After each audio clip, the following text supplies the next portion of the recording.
Article très intéressant d'AutoPlus et qui reflète à mon sens la réalité, puisque finalement le Scénic est un dérivé de ma Mégane et en termes de consommation, après c'est plus d'espace, on va être kiff kiff bourricot. Même batterie, même charge. Donc eux, ils ont pu en plus, ce qui était très intéressant, essayer donc je ne sais pas si c'était une techno ou si c'était l'évolution, mais c'était le 170 chevaux avec la batterie de 60 kWh. Et je trouve que l'article est extrêmement juste. Donc c'est vrai que c'est un véhicule qui est entre guillemets plus pour les villes, un véhicule donc familial, c'est un véhicule qui n'est pas très grand, 4,47 m, un véhicule qui braque très bien. C'est un véhicule, donc il l'explique aussi dans la vidéo, enfin dans l'article un petit peu en dessous, qui est très agile, mais au niveau de son volume intérieur, qui manquerait non pas forcément d'espace, mais de praticité. On le voit au niveau du coffre. Mais ce qui lui manque, ce que a par exemple le 3008, c'est d'avoir un seuil plat et un coffre donc en techno notamment donc électrique et de pouvoir y accéder d'une manière beaucoup plus simple. Après, par rapport à ma Mégane, je trouve qu'elle en donne plus. Le comportement routier est plutôt assez sain. J'avais essayé donc la batterie de 87 kWh avec les 220 chevaux, donc ce que j'ai aussi dans la Mégane, et ça lui va mieux parce que le véhicule est un petit peu plus assis, un peu plus lourd, pas de roue libre. Le couple en fait passe mieux parce que le véhicule est un peu plus lourd. On aurait pu dire c'est un petit peu plus pâteau, mais le véhicule donc est très agile. Donc, un véhicule, ce qui est certain par rapport à une R5 beaucoup plus polyvalente. En techno, on a même des fois des remises, donc on peut la toucher autour des 40 000 euros. Quand on sait une R5, c'est 35 000 euros et qu'on a 5 000 euros d'écart de différence entre les mêmes performances, les mêmes plus ou moins directement autonomie, mais quand même avec beaucoup plus de polyvalence dans le volume et l'autonomie qui permet juste un peu au-dessus, même la charge, d'être meilleure. Donc, ils le disent, hein, le point le plus gros faible, c'est le pic de charge, puisque c'est un pic et après il s'effondre à partir de 80%. Tu n'as pas intérêt à faire du 90-100% avec ce type de véhicule. Ils ont mis près de 30 minutes. Par contre, ce qu'ils n'ont pas dit, donc je ne l'ai pas vu dans l'article, à combien ils sont descendus donc de pourcentage. Mais c'est cohérent à 20-80, à peu près 30 minutes. C'est assez moyen. Et la batterie, comme le véhicule n'est pas hyper efficient, il va falloir s'arrêter donc toutes les 2 heures, donc à peu près tous les 200 km, 220, 240. Donc c'est moyen, on peut mieux faire, c'est surtout ça en fait que je veux dire. Et malheureusement, la seule solution que Renault ait trouvée, c'est de mettre une énorme batterie de 87 kWh. Alors, tu me diras, ils font pas pire que Peugeot avec leurs 98 kWh brut, mais c'est de mettre une grosse batterie. Bizarrement, la charge est un peu meilleur, mais sans plus. Enfin, c'est surtout que bizarrement, c'est pas mieux. Donc, au lieu d'être à 130 en pic, elle est à 150.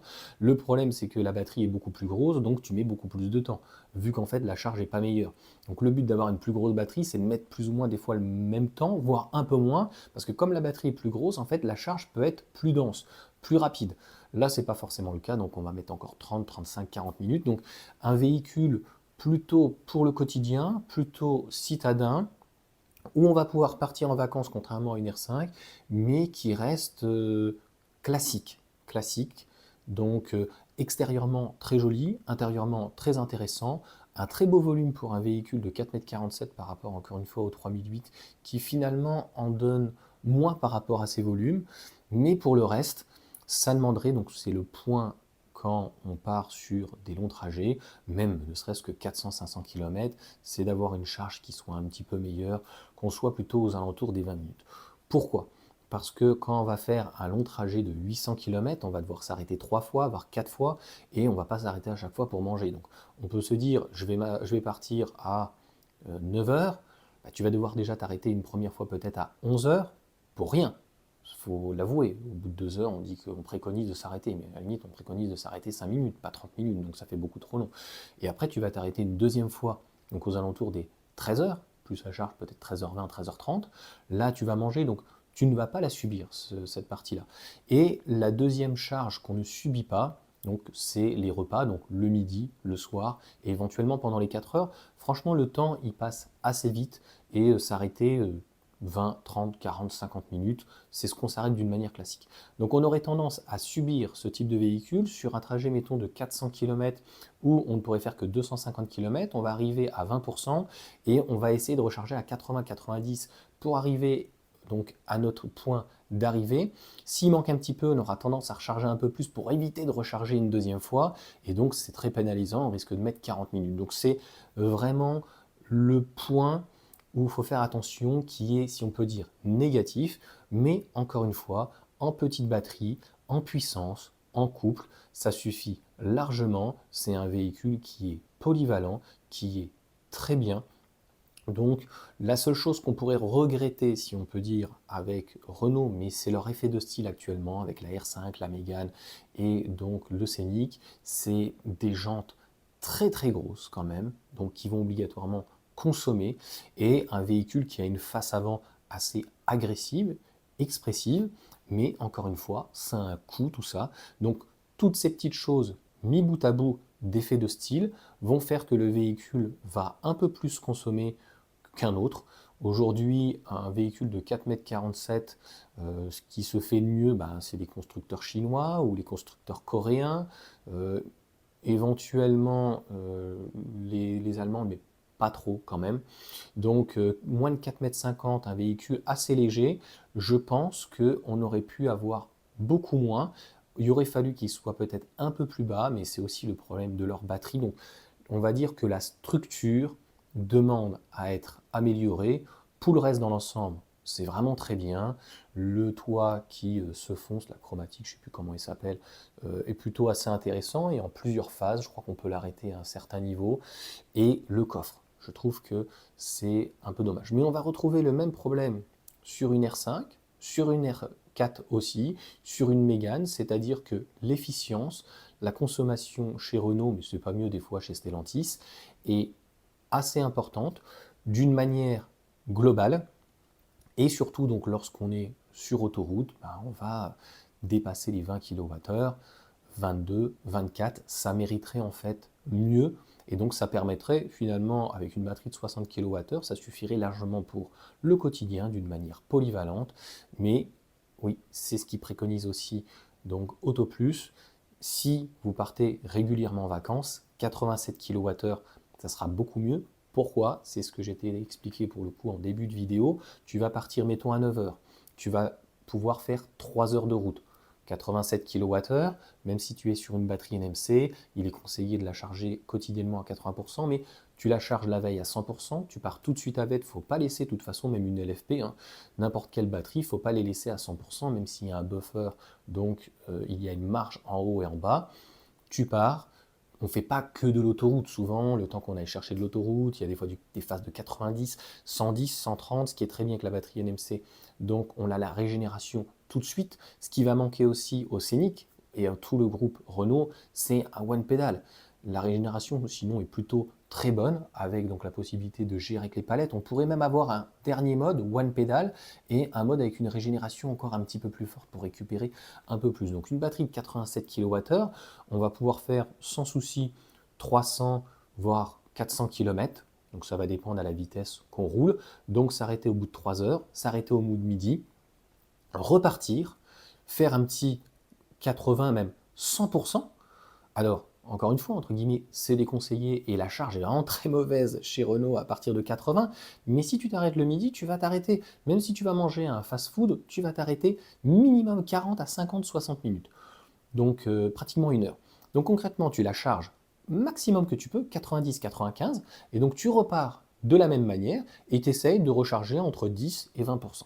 Ce qui te fait donc du 80 kWh. Donc si tu fais du 20 à 24, faire encore 300, 400 km, ça sera pas de souci. Et donc tu vas t'arrêter 9h, midi, trajet. Midi 13h, tu repars à 13h, tu t'arrêtes encore, mettons, à 16h. Là, tu auras fait déjà 600 minimum, vraiment 600 km, je suis vraiment très gentil, minimum, voire 700 km.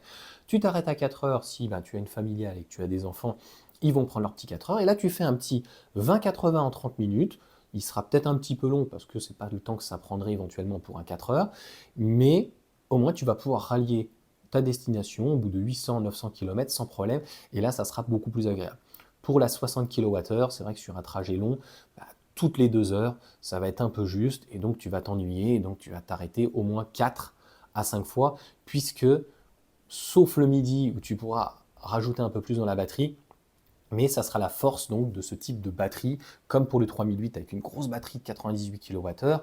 Là, on va pouvoir atteindre des 300, 350, pratiquement 400 km. Donc, tout ou partie d'autoroute, ça sera clairement très intéressant et ça va permettre de pallier donc au fait de s'arrêter plus longtemps et que la charge soit, je ne dirais pas mauvaise, mais on fait mieux chez beaucoup de constructeurs. Voilà en tout cas pour cette vidéo. Je le trouve extrêmement positif ce véhicule avec un bon rapport qualité-prix. Petite réflexion à la fin quand même de cette vidéo, je pense à ça, quand on voit qu'il est à 40 000 euros, donc avec un bonus de 4 000, 36 000, il y a le Nissan Ariya, donc le cousin, on va dire, du Renault donc Scénic. Clairement, je le trouve beaucoup plus intéressant. Pourquoi? Il n'a pas de bonus, il démarre à 33 000, donc finalement avec une finition un petit peu au-dessus à 34, 35, 36 000. On reviendra au même prix que le Scénic. Et le Nissan est un peu plus grand, plus de volume, et lui pour le coup, il a un coffre qui est beaucoup plus pratique, un peu plus gros. Donc la question est plutôt de se poser, est-ce que finalement le Nissan ne serait pas plus intéressant? Il est plus classe, plus discret. Le Scénic, lui, est en rouge de série. Le Nissan Ariya, pour le coup, lui, est en gris, un petit gris anthracite, je le trouve magnifique. Et alors l'intérieur, on voit bien que c'est la même plateforme, c'est les mêmes moteurs, mais la plateforme, c'est complètement différent. Donc à l'extérieur, on a un véhicule typé Nissan, beaucoup plus statutaire, qui va consommer peut-être un peu plus, et encore, un petit peu plus quand même, parce qu'il est un peu plus lourd. Et à l'intérieur, on va avoir donc un énorme accoudoir, un très beau plancher, et on a un vide. Donc je pourrais éventuellement remettre une incrustation, mais j'avais fait donc une vidéo de présentation sur ce véhicule. Malheureusement, très souvent, quand on va essayer des véhicules, c'est des véhicules qui sont bardés et qui sont en finition en 4 roues motrices. Donc je n'ai pas pu apprécier, si on peut dire, la petite batterie avec le petit moteur et de voir donc combien ça pourrait consommer et est-ce que ça serait utile. Donc le Nissan Ariya, si avec une bonne petite remise, serait certainement peut-être plus intéressant que le Renault Scénic. Ça, c'est mon avis. Allez, sur ce, ciao à tous.